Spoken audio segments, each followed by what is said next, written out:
Organic farming is steadily increasing. That's good. Pour parler d'agriculture et d'Europe à la jeunesse. Der Klimawandel erfasst immer weitere Teile der Welt. Farmers help us bring nature back and preserve biodiversity. Ceux qui sont dans le rouge s'en sortent quand ils font plus vert. La qualité dans ce pays, elle doit être là pour tous.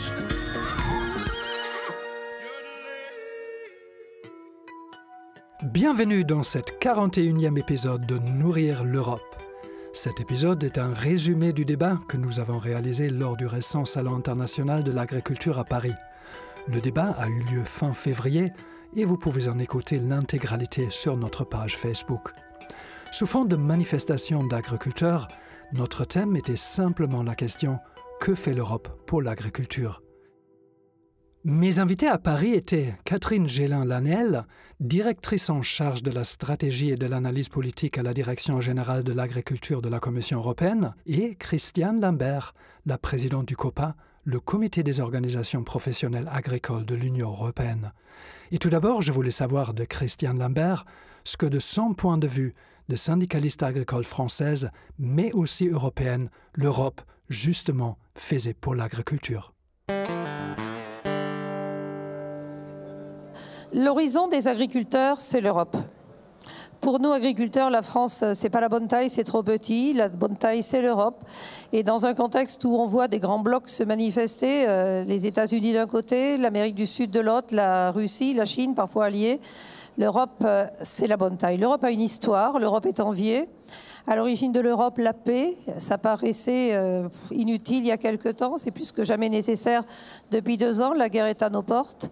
Et on voit que les velléités expansionnistes de Vladimir Poutine pourraient conduire à une déstabilisation de l'Europe. Et d'ailleurs, les chamailleries que nous vivons en ce moment font que Vladimir Poutine se frotte les mains. Nous avons besoin de revenir aux fondamentaux. Mais Christiane, que fait l'Europe pour l'agriculture proprement dite ? On l'a beaucoup dit pendant le Covid, quand les Français n'ont pas manqué d'alimentation. Ça a été beaucoup dû au fait que l'Europe et la politique agricole commune a permis de construire des filières structurées pour produire en quantité, en qualité et pour pouvoir échanger. Historiquement, il y a eu aussi de la régulation de marché, ce qui a permis de donner de la stabilité à une certaine époque. Alors on parle beaucoup des normes quand il y en a trop, mais elles sont nécessaires pour pouvoir échanger des produits sains, loyaux, marchands en confiance et donc pouvoir échanger. Et puis c'est aussi l'Europe qui a permis, par la politique d'installation, et la France en bénéficie peut-être plus que d'autres, d'avoir le renouvellement des générations, d'avoir des politiques structurelles, des politiques de montagne, et puis des politiques environnementales peu à peu qui ont permis d'accompagner un certain nombre de nouvelles problématiques sur la protection de l'air, l'eau, la terre. L'Europe, c'est tout ça. À un moment où il est de bon ton de dire l'Europe n'a que des défauts, ou à un moment où certains, même s'ils le disent moins aujourd'hui, mais ils l'ont beaucoup dit par le passé, disent qu'il faudrait sortir de l'Europe, je pense qu'il est bon de rappeler tout ce que ça apporte au-delà des 9 milliards d'euros quand même, c'est pas rien, qu'on ne retrouverait pas dans le budget national. Et s'il y a un chiffre qu'on peut citer et qui pousse à bien réfléchir, c'est seulement 12% des Britanniques aujourd'hui revoteraient pour le Brexit. Donc ça veut dire qu'il y a quand même une déception très très forte dans ce pays-là. Donc certains vantent le Frexit, réfléchissez, ne faisons pas n'importe quoi. Il faut que la raison l'emporte, ça veut dire aussi qu'il faut qu'on soit pédagogique et courageux, parce que le populisme accourt. Alors Catherine, je voudrais continuer ce déblayage de terrain. Donc presque la même question à vous en tant que représentante des institutions européennes et en tant que directrice en charge de la stratégie et de l'analyse politique de la DG Agri. En quelques mots, que fait l'Europe pour l'agriculture ? Je dirais que l'agriculture a été au cœur de la construction européenne dès les premiers jours, dès le traité de Rome.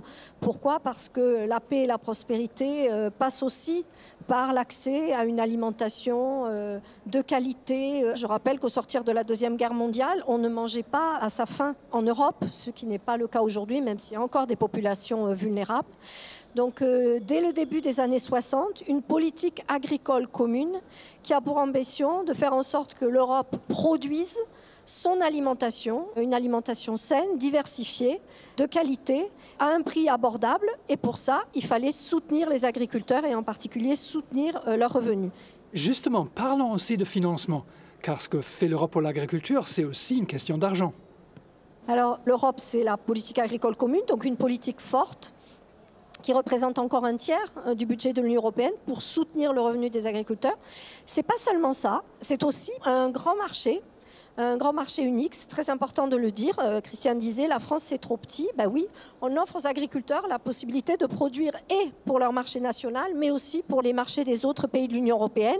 Et il est bon de rappeler, à l'heure où tout le monde parle de souveraineté alimentaire, moi je préfère le terme sécurité alimentaire, de dire que la sécurité alimentaire, on l'a au niveau européen. Il n'y a aucun État membre qui tout seul peut produire la totalité de ce qui est nécessaire aux Européens.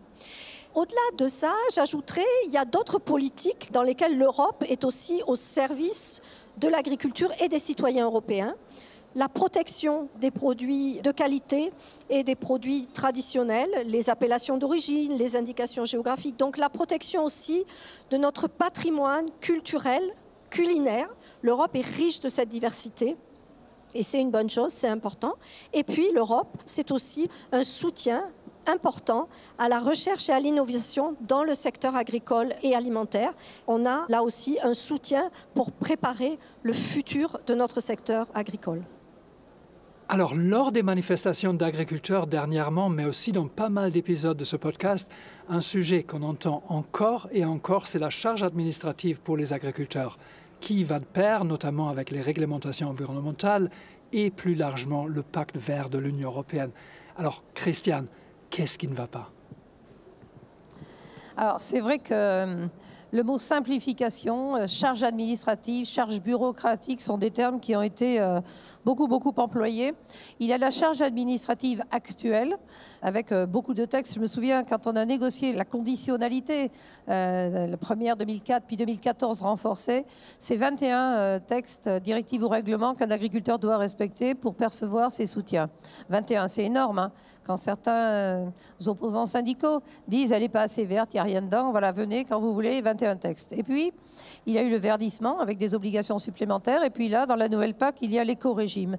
Alors l'éco-régime, pour l'expliquer simplement à des publics non avertis, c'est retirer 25% des soutiens économiques aux agriculteurs et ne les redonner que si on montre patte verte et on s'engage dans un certain nombre d'engagements qualitatifs et environnementaux qu'il faut prouver.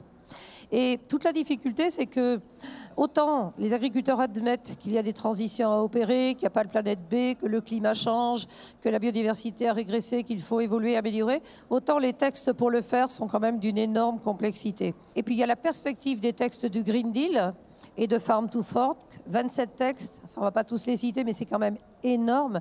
Et c'est un véritable tsunami réglementaire qui a été perçu comme tel par les agriculteurs. Et d'ailleurs, la meilleure réprimande ou la meilleure claque qu'il ait pu avoir, c'est que quand Mme Ursula von der Leyen a dit le 13 septembre de l'année dernière, je veux engager un dialogue stratégique pour l'avenir de l'agriculture, pour sortir des polarisations, tout est dit. Engager, ça veut dire qu'il n'existait pas avant. Un dialogue, ça veut dire qu'il n'a pas eu lieu. On voit bien aujourd'hui que Poutine ayant fait de l'alimentation une arme, l'Europe a intérêt à se réarmer et à ne pas dépendre d'autres. Or, le Green Deal, et plutôt l'application de Farm to Fork par certains de ces textes, c'était quand même moins de production. Est-ce que l'Europe peut mettre un genou à terre aujourd'hui en termes de production, alors que la FAO nous dit qu'il faut plus 70% de certains produits à l'horizon 2050? Donc il y a eu un problème de méthode, et ce qui est terrible, c'est que quand la méthode a raté au début, c'est très difficile à rattraper ensuite. Alors, quand on a sorti les tracteurs, ça fait du bruit, peut-être c'est ça aussi, hein. Quand même 20 pays qui manifestent aujourd'hui, c'est historique quand même. Ça veut dire qu'il y a un malaise. Les agriculteurs se sentent déclassés, mal compris, et puis sous une avalanche ou un tsunami de textes. Alors Catherine, justement, récemment, la Commission a fait des propositions pour, je cite, alléger la pression sur les agriculteurs. Est-ce que vous pourriez nous en résumer l'essence ? C'est toujours, c'est vrai, compliqué de mettre en œuvre une politique agricole commune parce qu'on est bien obligé quand même de demander aux agriculteurs de respecter un certain nombre de choses avant de procéder au paiement. Donc ça peut entraîner inévitablement un peu de complexité. Et puis le fait aussi, il faut le reconnaître, que depuis des années, on a un niveau d'exigence vis-à-vis des agriculteurs en matière de respect de l'environnement, de respect du bien-être animal, par exemple, qui s'est accru. Parce que ce sont les exigences de la société.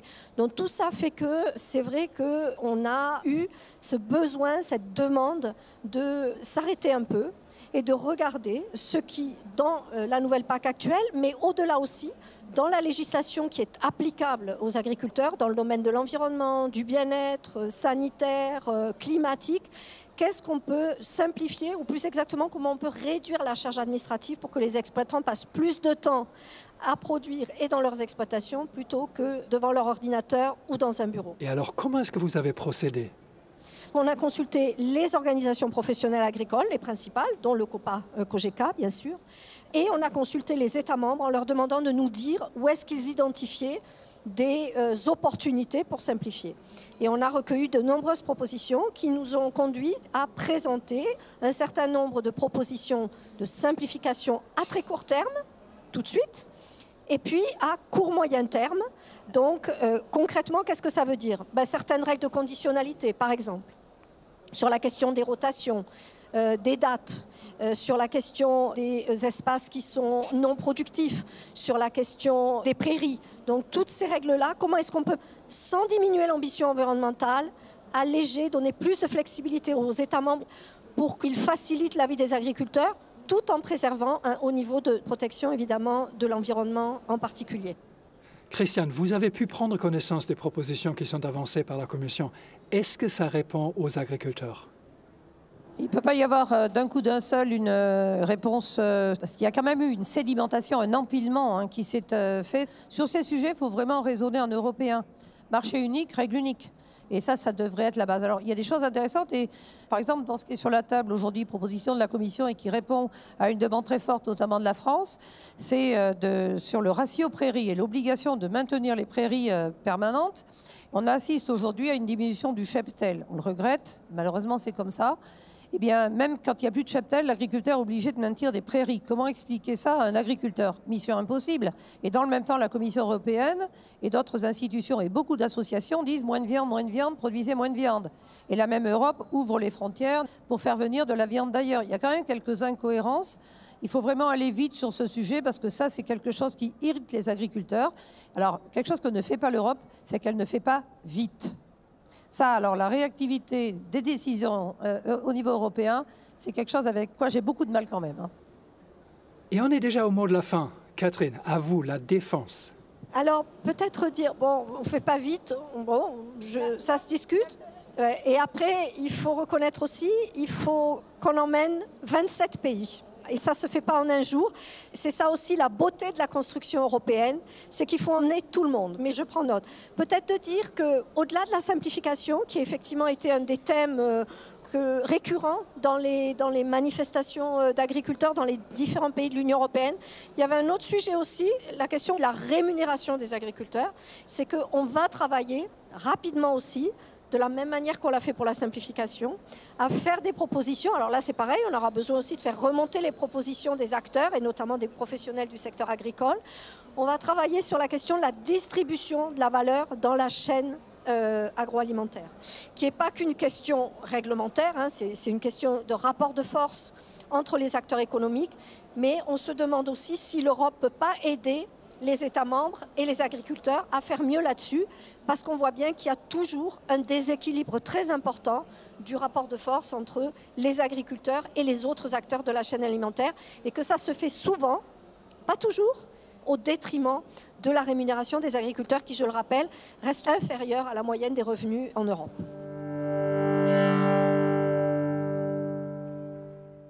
Et c'était déjà le mot de la fin de ce 41e numéro de Nourrir l'Europe, une édition spéciale enregistrée au Salon international de l'agriculture à Paris. Merci à mes deux invités pour leur participation à notre émission en direct et à ce podcast. Rendez-vous très bientôt à notre prochain épisode. Et d'ici là, comme toujours, prenez soin de vous. Organic farming is steadily increasing. That's good. Pour parler d'agriculture et d'Europe à la jeunesse. Der Klimawandel erfasst immer weitere Teile der Welt. Farmers help us bring nature back and preserve biodiversity. Ceux qui sont dans le rouge s'en sortent quand ils font plus vert. La qualité dans ce pays, elle doit être là pour tous.